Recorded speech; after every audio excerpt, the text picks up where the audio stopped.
so much for joining us during this momentary distraction of simple amusements and magic.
Well, good evening, everyone, and welcome to Faust Company. My name is Herren as Faust, and I am your host.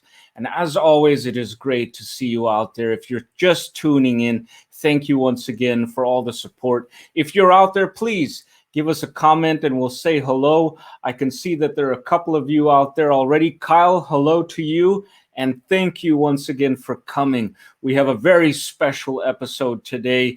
A good friend of mine by the name of Sir Patrick is waiting patiently in the green room, and I can't wait to introduce him to you. But before we get on to our featured act, I would like to do a couple of announcements, if I may. The first announcement that I would like to make is actually for theater companies out there. So if any of you know of any theater companies looking to do a fundraiser or book an act to help out that theater, please look up this collaboration that I am doing with Felix Jones and Simone Turkington.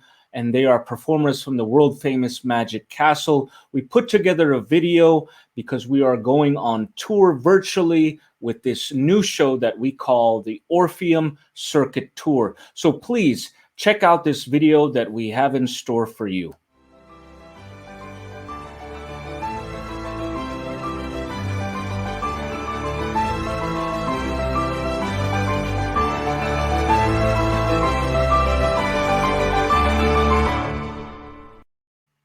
Once again, if you are a theater company looking to book an act or do a fundraiser of some type, contact Felix Jones Mentalist at gmail.com. You could see it here at the bottom of the screen, and we can establish a dialogue and fill you in on more inquiries regarding that collaboration.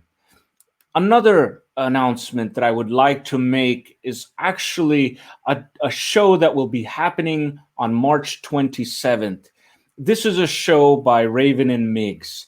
Raven and Miggs are also performers at the world famous Magic Castle. And if you have seen their live show, you can say that you are clearly not disappointed because they put on a world-class production. Well, they've moved over to the virtual platform, and don't take my word for it. Take a look at this video and you will get a glimpse of the type of performance they have to offer on their new virtual show. This is Raven and Miggs, and I hope you guys enjoy. Join Raven and Miggs this March 27th, 4 p.m. Pacific Time, and watch as they perform their virtual magic show, combining both sleight of hand and mental magic, creating what they consider slightly mental magic. Raven and Miggs are longtime Hollywood Magic Castle performers, and now it's your chance to grab a front row seat. This family-friendly Zoom magic show runs 45 minutes, and tickets are on sale now for only $10 a device. Simply click the link below. We hope to see you there.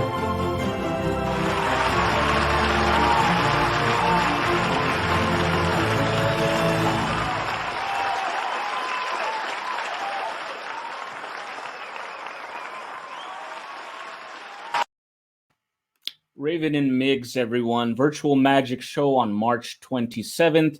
If you need to contact them, I suggest you follow them on Facebook, Raven and Migs. They surely have pushed the limits of what you can do on a virtual show, and you won't get anything less than world class. Moving on to some magic now. I wanted to do a small opener with a video that I prepared for you. It's one of my older videos that I'd done maybe about a year ago. This one is inspired from the notion of learning the ropes, meaning learning the ropes in life, whether it is for good or bad. I think that we all come across a time where we have to learn the ropes. And so this is my interpretation of that very notion of learning the ropes, and I do hope you enjoy this little magical piece.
Learning the ropes, everyone. And thank you to Micah, who's out there right now watching, good friend of mine. Thank you so much, my friend. And also Kyle for the nice compliment.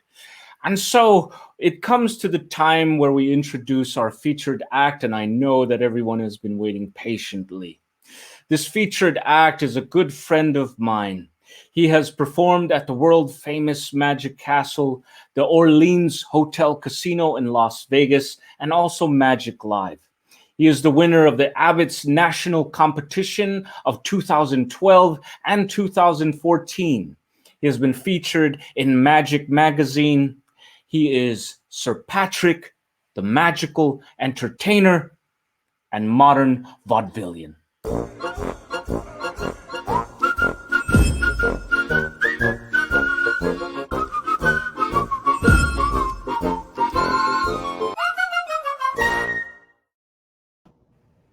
Sir Patrick, hello.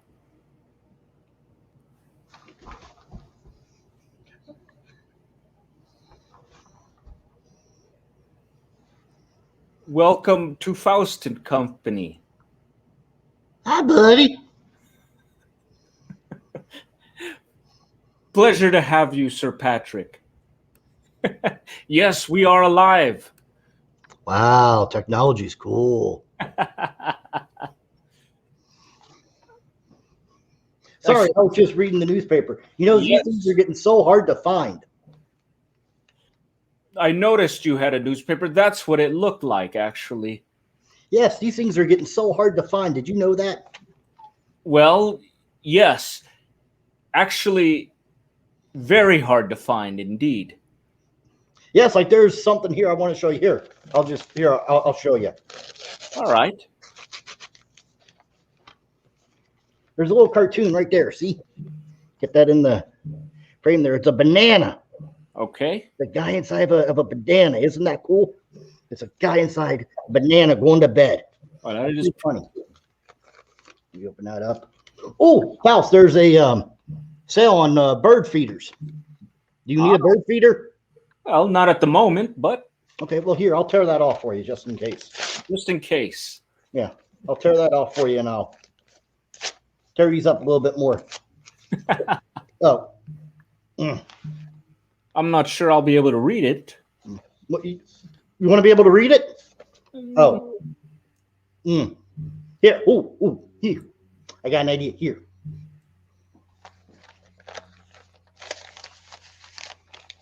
Put those in there. Hmm. Give it a snap. Ah. Bravo. Wonderful. And Wonderful. that, as they say, is that. Wonderful, Sir Patrick. Very nice indeed.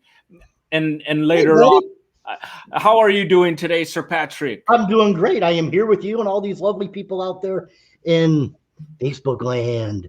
Absolutely. You got a couple of visitors here watching you, and I'm Yeah. sure they're coming from all over. It's a pleasure to have you, Sir Patrick. Well, You it's a pleasure to be had.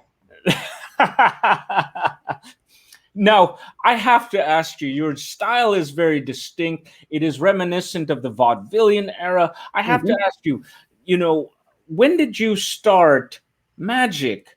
Everyone has an origin story, so I'm curious when your origin story came from, at least the magic part of it. Okay, well, I got like everybody, I got my very first magic kit when I was 10 years old.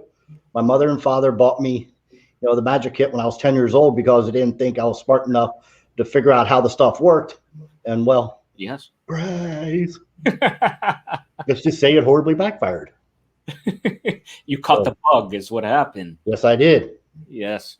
So you started off with a magic trick. Now, I have to ask, your influence or the vaudevillian influence, when did that come about? Because it's very distinct. The style is there. Well, thank you. Ooh, now you're getting deep and philosophical.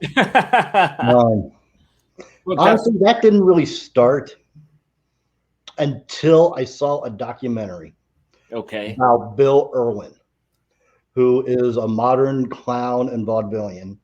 I Okay. saw that when I was back in my theater days. Yes. So I'm just going to break character here for a moment and just Absolutely. and I'm just going to be Patrick and not Sir Patrick while we're talking Yes. about that. Back in my theater days, I come from a theater background. I started doing plays and musicals, and I consider myself a retired actor who's now a magician. So Yes. But back in my theater days, I saw this documentary about Bill Irwin. And I saw him doing all these hat tricks and, juggling and little bits and pieces of business here and there. So that got me wanting to study more. And the more I studied about that, the more I started to learn about people like Abbott and Costello, Red Right. Skelton, Buster Keaton, Laurel and Hardy, Charlie Chaplin, Three Yeah. Stooges. And these are the people that now are like my idols and people that I study. Right. So apparently magic definitely came before the theater background that Yeah. you've taken on. Yes. Now, with magic, at what point did you know the type of magic you would be working with, or the type of magic that influenced you? Because there's different types of magic. There's stage, close up, and parlor. You have a very like almost close up and parlor, but you do stage as well. Am I correct? Yes. For me, it all centers. I consider myself a stage magician. Yes. So, I mean, I consider myself a general, as Johnny Thompson would say, I consider myself a general practitioner. I know bits and pieces of everything, but I lean heavily towards stage. Yes. Just because for me, that is a safety net back from my theater days. I like having the proscenium arch. I like having the lights. And so that is very calming and comforting to me. But I enjoy the intimacy of parlor and close up just because of the relationship you can build with the audience. And for my character, Sir Patrick, Yes. it's all about him being able to have the freedom to play with the audience and Now, develop that unique connection. Sir Patrick, there is a lot of people out there who are just beginning in magic. Mhm. I think the curious thing that I would like to ask is, when did you start taking it seriously, where you really started putting effort into the art itself? Because there is a big difference between studying it and just doing it as a hobby. When did you start really taking it serious, and why? Well, I started taking it seriously in my current incarnation as Sir Patrick when I was 22, 23 Yes. is when I first started wanting to develop a character. Yeah. Well, Sir Patrick is a completely different person than Patrick. Right.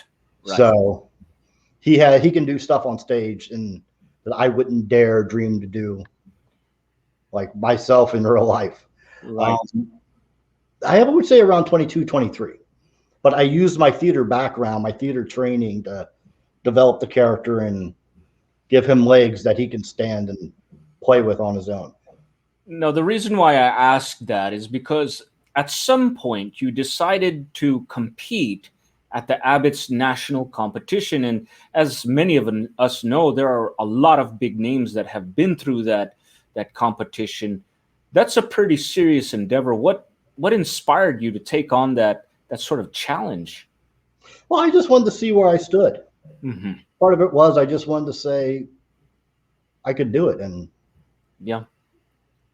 I did it. And I got very blessed and very, I don't want to say lucky, but a lot of things lined up in the right way to make the outcome happen. Now, did you have a mentor or a teacher Oh, I had a lot of mentors and teachers. Yeah. Magically, my first mentor was a gentleman by the name of Artie Kidwell, who's still around. And but in terms of the character of Sir Patrick, that would have to come from Joni Spina. Joni Spina. Yes. Now, you brought up a character, and one of our audience members by the name of Kyle, he is asking a question. Did you find it hard to come up with material for your character? Oh, Kyle, thank you very much for the question. Actually, excellent question, by the way. And I'll just put. Yeah, and before you answer that, Patrick. Yes. If any audience members out there would like to ask you a question, please put it into the comments. Feel free. This is an interactive show. But so back to the question, Kyle. Kyle asked, do you find it hard to come up with material for your character? Very much so, to be honest, because there are tricks that personally I love Yeah. myself as Patrick, but then when I look at them as an objective from an outside source going, okay, would Sir Patrick do this? It all stems from, would Right. Sir Patrick do this? As I'm sure it's with you in your case, Chris, with your wonderful character Faust. You have to look at stuff going, okay, would Faust honestly do this? Yeah. Is this true to Faust, or is this trick true to Sir Patrick? Now, any trick can be taken and made that way. To be true to you is just, it may take a little longer than others. Like, I know Sir Patrick's limitations and he knows his limitations, to where he knows he can not get away with doing illusions. Yes. So obviously, did you bring this character to the Abbott's national competition when you Yes. competed?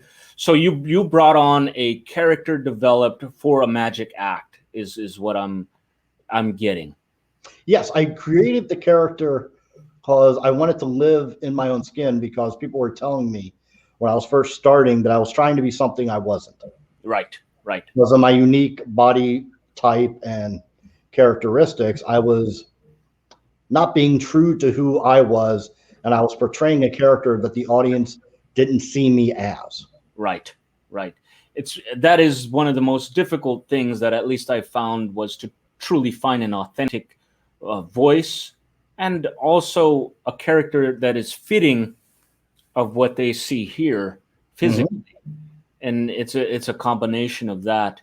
Now, you did compete in 2012, but you went on to compete again in 2014. Did you bring on a different act when you competed for the Abbott's National the second time? No, it was the same act, but the first time I took second place. Yes. And so when part of me I wanted that first place. I wanted that. Yes. I wanted to get that trophy. I wanted to get that first place. Right. So I took the judges' critiques and shaped the act to make it sleeker, better, and just overall more appealing. Yes. Not that it wasn't already, but just I tightened it up a lot, developed the material a little better, and made smarter choices. Now, I know you've been refining your character for so many years. Before we got on live, you mentioned that you were taking classes or being mentored by Charlie Fry in some way. Could you explain, what it's like to work with a great master like Charlie Fry? I've been lucky to study with a lot of great people. I take classes, as you do, from the wonderful Jeff McBride Yes. over at the Magic and Mystery School. I've taken, acting, character development classes from Jonathan Levitt, and out at the Magic Castle, who's a wonderful actor and traditional actor in his own right, and wonderful magician. And I've taken a couple of classes with Charlie Fry, Yes. where we've talked about the nature of my character, because he truly understands the style, the Vaudevillian style that I'm going after. Right. So And it's just been a loving give and take the times I've gotten to work with him. It hasn't been a lot, but we're starting to work on some stuff here and there together. It's a great helping me. It certainly is a great fit for you, especially with the style that you are trying to portray or present on stage. And I know that we could talk about character development all day long, because it is something that is of interest to a lot of the audience members out there. But I know that you are on a limited time, so I wanted to, point a direction to you. If you had something, I know you wanted to present some magic to the audience. If you want to do that now, please. Yes. I'll close out the show with one effect, but before we do that, I just want to give a plug, if I may. Yes. Because I am actually starting up a brand new endeavor here in Cincinnati. This has been a passion project of mine for basically over 5 years. I've been developing this and getting the ideas down, and with the pandemic hitting, I finally figured, okay, enough's enough. If I'm going to do it, I'm going to do it. So I went ahead and I formed my own vaudeville troupe. And so it is called the Queen City Vaudevillians because Cincinnati is where I am based. We are called the Queen City. And so it's the Queen City Vaudevillians. And we are going to start doing virtual shows starting in March. And eventually we are going to transition into a live stage show. So yes, thank you, Faust. Yes. And, the website for that is www.queencityvaudevillians.com. It's myself and 3 other very talented actors from the Cincinnati area in the troupe. And we're going to be doing magic, comedy sketches, singing, dancing, slapstick. It's going to be a throwback to the traditional days of family-friendly vaudeville because a lot of people think vaudeville was like burlesque. No, it was 2 completely separate genres. Burlesque was the more adult, and vaudeville was absolutely 100% family friendly. And because of the nature of vaudeville, there was different varieties to that. So the theme with vaudeville was if you didn't like this, just stick around. Something else that you like will come up later on. So there's going to be bits and pieces. There's basically going to be something for everybody. Right. And that is your new endeavor called Queen City Vaudevillians. Yes. I know we've performed before on a different project, but this one is it seems to be more in tune with like a modern sort of vaudeville type show, which is great.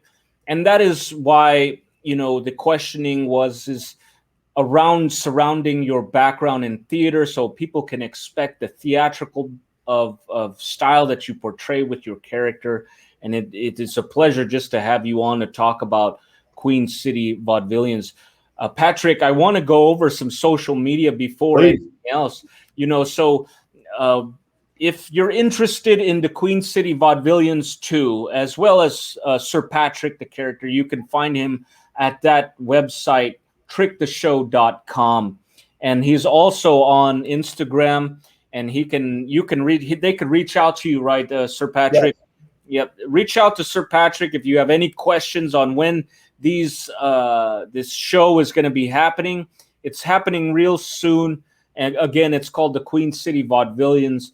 And, we are very excited to see what you have in store for us.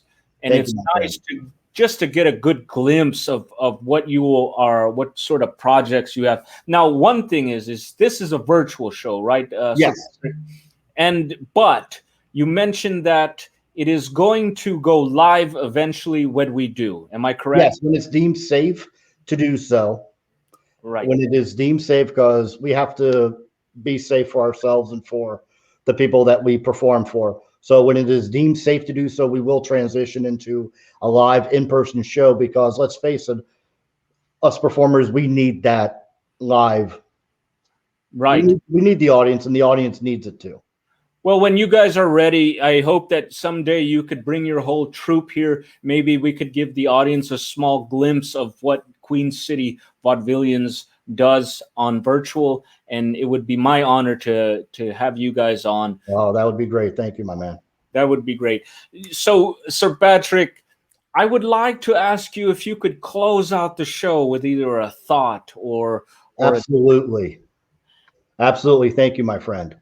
And I'm just going to slip right on back into Sir Patrick because as Chris asked before, who was my influences? One of the biggest influences in my performing style was not a magician. He was a comic by the name of Red Skelton. Now, Red Skelton was famous for his characters that he did. Red Skelton created Freddy the Freeloader, the Mean Little Kid, Clem Cadiddle Hopper. But the thing that I loved about Red Skelton was his love for his audience. But one of the biggest hits that he ever had character-wise was a gentleman by the name of Freddy the Freeloader. And so, and he would always get asked, who is Freddy the Freeloader?